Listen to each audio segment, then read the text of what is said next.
3 साल की खोजबीन के बाद बाईपास रोड पर हुए एक्सीडेंट का केस बंद कर दिया जाता है। मानपाड़ा नाका से मांडली नाका जा रहे एक आदमी को एक सफेद एम्बेसडर कार परेशान करती है। जब वो देखता है कि कार में ड्राइवर है ही नहीं तो वो दंग रह जाता है, मगर पुलिस को कोई भी कार दिखाई नहीं देती। अगले दिन बाईपास रोड पर पैदल जा रहे माँ और बच्चे के ऊपर से वो कार गुजर जाती है। बाद में एक दिन वो कार फिर दिखाई पड़ती है। सभी लोग चौकन्ने हो जाते हैं, लेकिन जब कार का पीछा करते हुए इंस्पेक्टर राज मांडली नाका पहुँचता है तो मालूम होता है कि वो कार रास्ते में ही गायब हो गई है। लेकिन अब कार का नंबर पता चल जाता है। भरत कार मालिक के ऑफिस पहुंचता है। वो बताता है कि उसने कुछ साल पहले ही वो कार खन्ना गराज वाले को बेच दी है। गराज पहुंचने पर पता चलता है कि वो कार तो पिछले कई सालों से वहीं पर खड़ी है। तभी अचानक कार की हेडलाइट्स ऑन हो जाती हैं, वाइपर्स चलने लगते हैं और कार की विंडशील्ड पर खून से लथपथ एक हाथ दिखाई देता है। और अब आगे।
Windshield sir.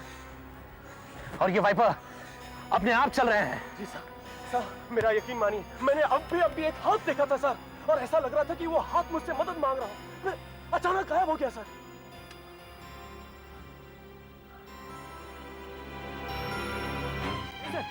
Sir please, sir मेरी बात सुनिए सर। सर दरवाजा मत खोलिए प्लीज सर। सर मेरी बात सुनिए प्लीज सर, दरवाजा मत खोलिए प्लीज सर। सर सुनिए सर। सर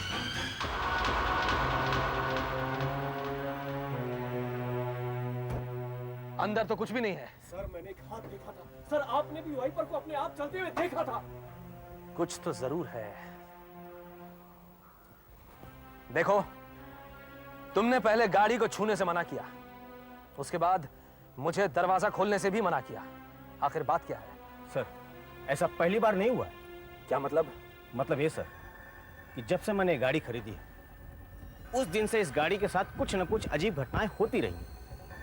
क्योंकि ये गाड़ी मुझे बड़े ही सस्ते सौदे में मिली थी।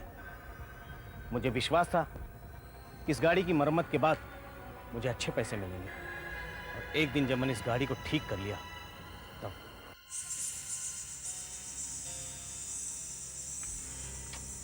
First class. क्या बात है, एकदम नई लग रही है। अब मैं इसे अच्छे दाम में बेचूंगा। शाबाश कदम। लो।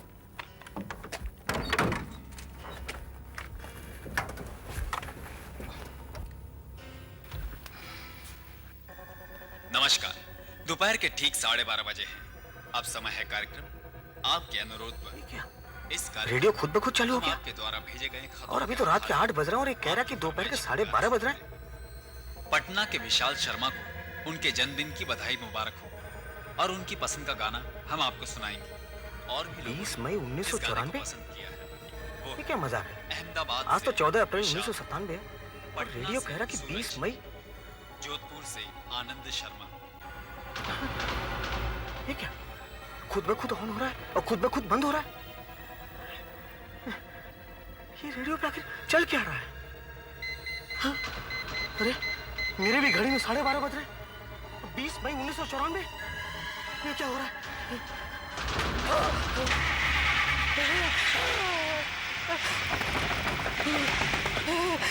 20 मई 1994 दोपहर के 12:30 बजे।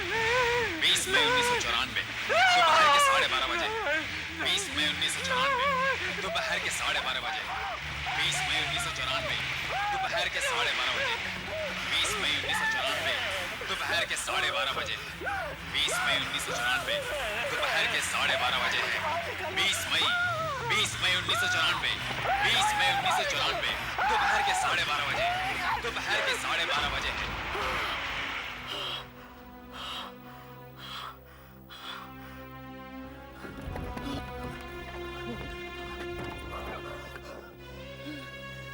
साहब, साहब ये देखिए साहब क्या है? साहब, ये देखिए साहब।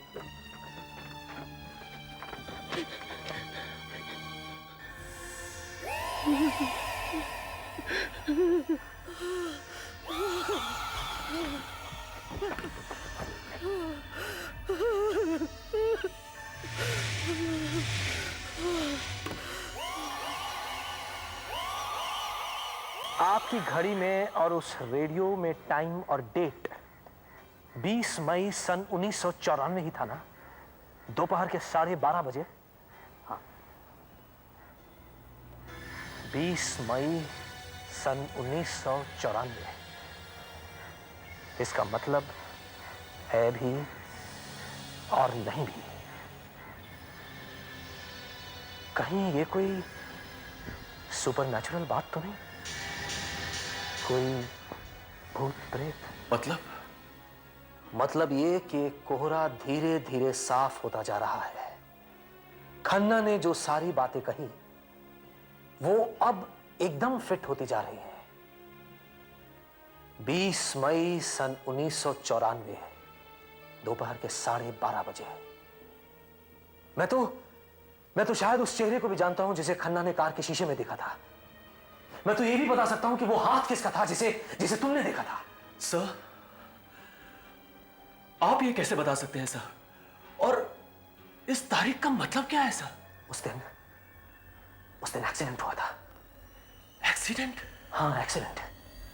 मैं अपनी ड्यूटी पर था। 3 साल पुरानी बात है ये। दोपहर के 12:15 बजे थे। संभल के, आराम से, संभालिए। वहां से रखो, नीचे रखो, हाथ सीधा करना। ओह माय गॉड, ये तो मिस्टर विक्रांत। कैसे हुआ ये सब? सर, टायर के निशान से तो ये साबित होता है कि मिस्टर विक्रांत काफी तेज गाड़ी चला रहे थे और गाड़ी आउट ऑफ कंट्रोल होने की वजह से ये एक्सीडेंट हो गया। हो ही नहीं सकता ऐसा। मैं इन्हें अच्छी तरह से जानता हूं। ये कोई लापरवाह इंसान नहीं है। आप जरा उनके पास तो जाके देखिए। अरे,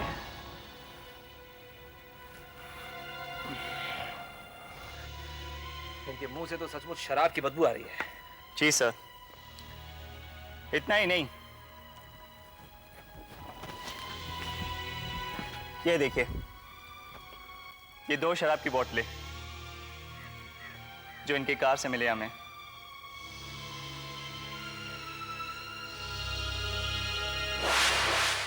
मैं दावे के साथ कह सकता हूं कि जब वो नाके से गुजरा तब वो पिए हुए नहीं था। लेकिन किसी ने मेरी बात नहीं मानी। मुझे 6 महीने के लिए सस्पेंड कर दिया गया क्योंकि मैंने अपनी ड्यूटी ठीक तरीके से नहीं निभाई थी। पर जब मैं वापस लौटा तब मैंने फिर से छानबीन शुरू की। मुझे यकीन था कि वो एक्सीडेंट नहीं, मर्डर था। मर्डर? हाँ, मर्डर। किसी पर कोई शक? विक्रांत की तो शादी नहीं हुई थी। एक ही आदमी था जिसे विक्रांत की मौत से कुछ फायदा हो सकता था। वो विक्रांत का पार्टनर रवि। सर, आपको कुछ मिला उसके खिलाफ? नहीं, सिर्फ इतना पता चल पाया कि कार के ब्रेक्स काम नहीं कर रहे थे। उसी से मुझे लगा कि ये मर्डर ही हो सकता है। और फाइनली इस घटना के 3 साल बाद, कुछ ही दिन पहले 20 मई को मैंने ये फाइल बंद कर दी। 20 मई? सर, उसी दिन से तो वो कार उस बाईपास रोड पर दिखनी शुरू हो गई। 20 मई सन 1994 को दोपहर के 12:30 बजे आप कहां थे और किसके साथ थे? मुझे याद नहीं आ रहा, बहुत पुरानी बात है। हाँ, 1 मिनट। महेंद्र, वो 1994 की अपॉइंटमेंट डायरी देना। अभी आपको पता चल जाएगा कि आप कितनी बड़ी गलती कर रहे हैं। मेरा इस एक्सीडेंट से कोई लेना देना नहीं है। मैं बार बार कहूंगा कि विक्रांत का एक्सीडेंट हुआ है। अगर उसका मर्डर हुआ होता तो खैर। लेकिन मुझे सब कुछ पता है।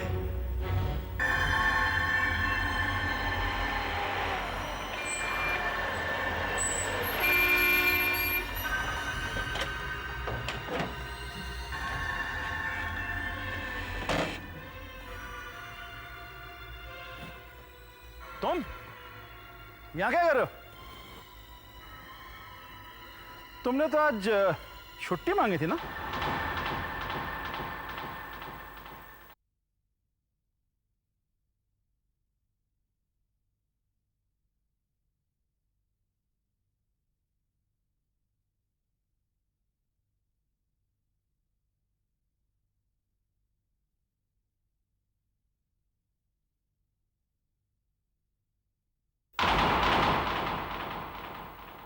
तुमने तो आज छुट्टी मांगी थी ना?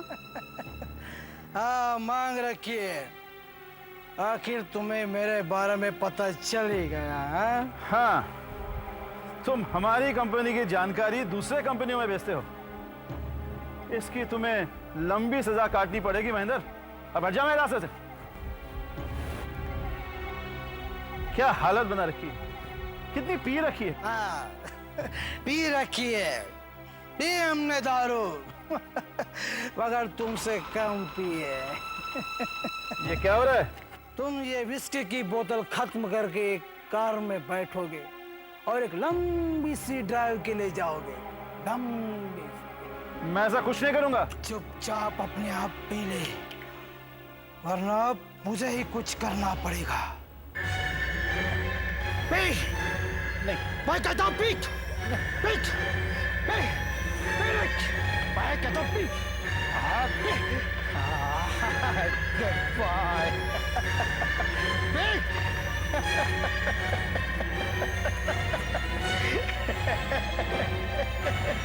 Hey, good, good, big.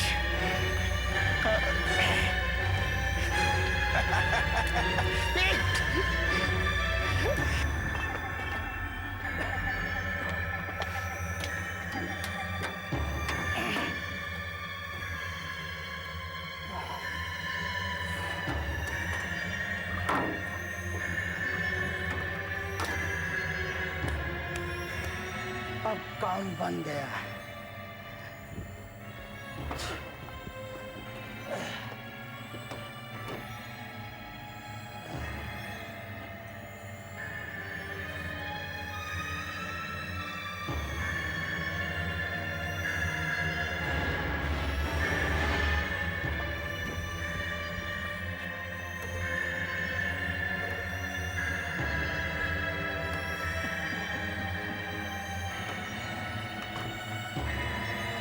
आपको बहुत लंबा सफर तय करना है mister Vikrant.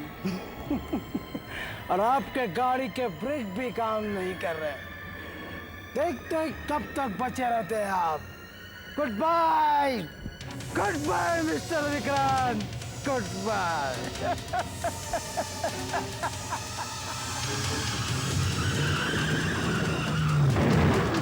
Yes sir. Mahendra, क्या परेशानी है? तुम अभी तक एक डायरी नहीं ढूंढ पाए? ये रही। उस दिन 12:30 बजे मैं रॉयल होटल में सेठ इंडस्ट्रीज के मालिक हरिवंश राय के साथ लंच कर रहा था।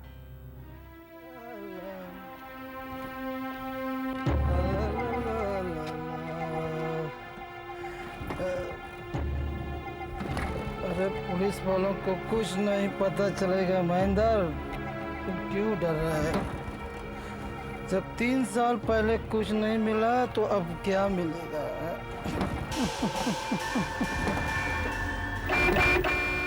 अरे भाई जाता हूँ, इतनी भी क्या जल्दी है, जाता हूँ। ठीक है, जाओ जाओ जाओ भाई, जाओ जाओ, जाओ। ए, क्या कर रहे हो भाई तुम? तुम क्या कर रहे हो भाई? तुम्हारी प्रॉब्लम क्या है? M 1857? ऐसा नहीं हो सकता। ये तो विक्रांत की कार है। मगर मगर कैसे?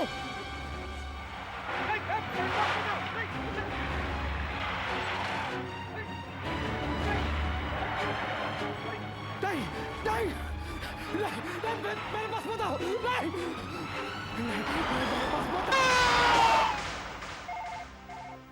हेलो, क्या? हाँ, कहाँ? हाँ, मैं अभी पहुंचता हूं। तुमने देखा राज, गाड़ी अपने आप तो किसी को मार नहीं सकती थी, लेकिन फिर भी उसने महेंद्र को धकेल कर बीच सड़क तक पहुंचा दिया और वहां उसकी मौत हो गई। लेकिन महेंद्र की मौत की वजह क्या हो सकती है? इसी वजह से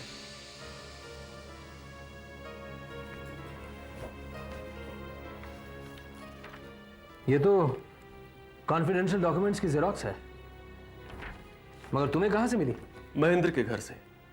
मुझे लगता है सर, विक्रांत को यह बात मालूम हो गई थी कि महेंद्र ये कॉन्फिडेंशियल कागजात दूसरी कंपनी को बेच रहा था। हाँ, हम लोग तो कुछ कर नहीं सके, इसीलिए कार ने अपना बदला खुद ले लिया। सर, अब हम ये केस बंद कर सकते हैं। बिल्कुल। अब बाईपास के रास्ते को भी MMM 1857 से मुक्ति मिल गई है।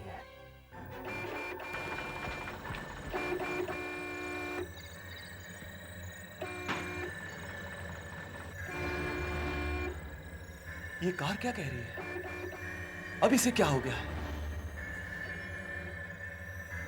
खूनी का पता चल चुका है, उसे अपने किए की सजा मिल चुकी है। अब और क्या सर? मुझे तो लगता है कि ये कार हमें कुछ दिखाना चाहती है। इसका मतलब ये हुआ कि ये केस अभी तक खत्म नहीं हुआ है। चलो राज, चलिए।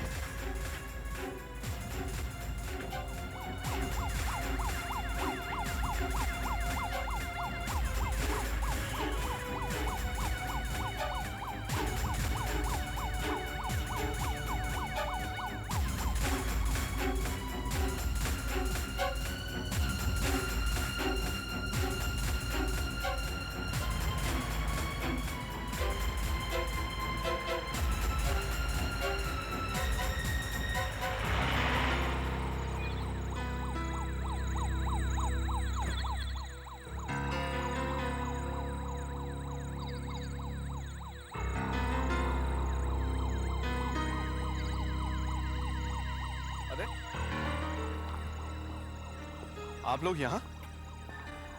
कोई खास बात? रवि साहब, अब सच बोलने का समय आ गया है। बेहतर ये होगा कि आप हमारे साथ चलें। देखिए, आप जरा सोच लीजिए अच्छी तरह से भरत साहब। कुछ दिनों पहले आप कह रहे थे कि खूनी महेंद्र, अब वो मर गया तो आप कह रहे हैं कि मैंने खून किया? खूनी तो महेंद्र ही था, मगर उसे खून करने के लिए कहा तुमने। मैं आपकी मुसीबत समझ सकता हूं, क्योंकि जब पुलिस के पास कोई सबूत नहीं होता तो वो ऐसे ही अटकलें लगाती। चलो अटकलें ही सही। विक्रांत ने आकर तुम्हें यह बताया कि महेंद्र कंपनी के साथ धोखा कर रहा है।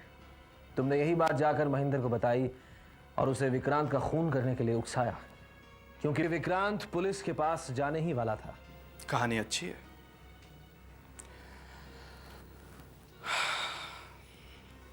क्या मैं जा सकता हूं?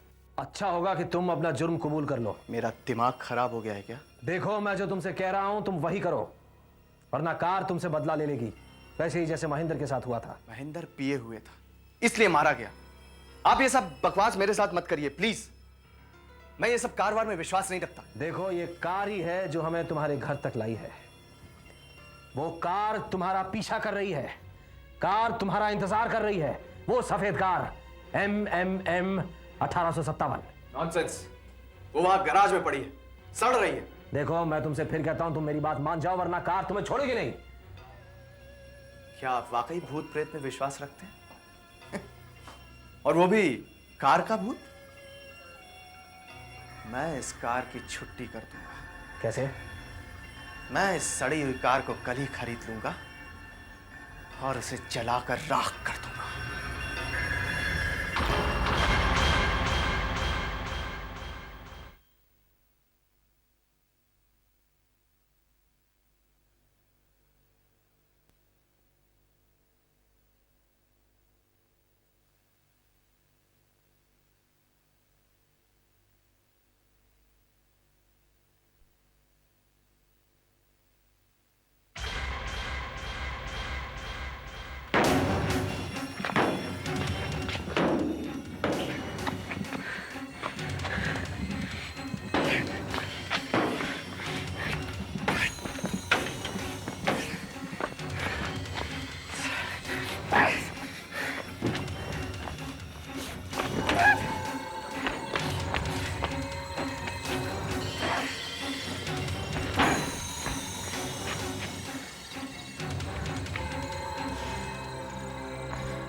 सुपरिटेंडेंट को लेके आई थी ना मेरे घर तू, हाँ? मुझे मारना चाहती है, मुझे मारना चाहती है, मुझे मारना चाहती है। अब देखता हूं कौन किसको मारता है।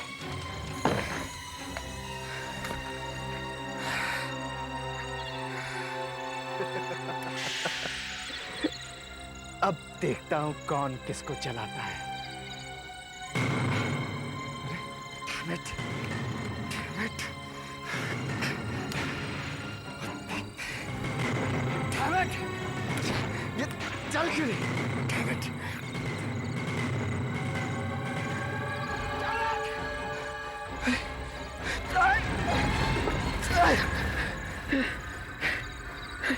कौन है?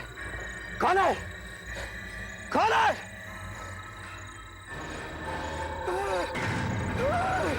विक्रांत! विक्रांत!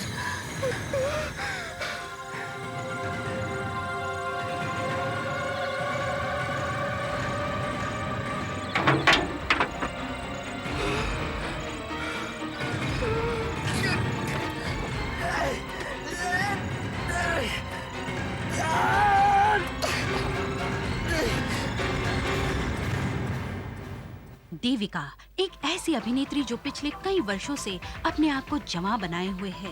क्या कारण है कि देविका की उम्र बढ़ती ही नहीं। उसी के घर में एक बुढ़िया रहती है जिसको देविका ने लोगों से छिपाया हुआ है। देविका के मुकाबले सेजल जैसी कई अभिनेत्रियों को रोल नहीं मिलते। क्या देविका ने कोई अमृत पिया है या देविका को कोई वरदान मिला है? क्या सेजल देविका से अपनी हार का बदला लेगी? क्या वो देविका के इस राज को जान पाएगी? देविका के घर में छिपकर रह रही उस बुढ़िया का राज क्या है? एक अभिनेत्री के यौवन का राज जानने के लिए देखिए आहट का अगला एपिसोड अभिनेत्री। आपका चहेता प्रोग्राम आहट अब टेलीविजन के सबसे ज्यादा पसंद आने वाले प्रोग्रामों की पंक्ति में आ पहुंचा है। आहट की लोकप्रियता में सबसे ज्यादा योगदान हमारे दर्शकों का है। आप हमें लिखिए कि आहट में आप और क्या देखना चाहेंगे, क्या नहीं देखना चाहेंगे, कौन सा एपिसोड अच्छा लगा, किस तरह की कहानियां हमें लेनी चाहिए। हमारा पता आहट, set India private limited, post box number 1742, GPO Mumbai 400001, India TVC।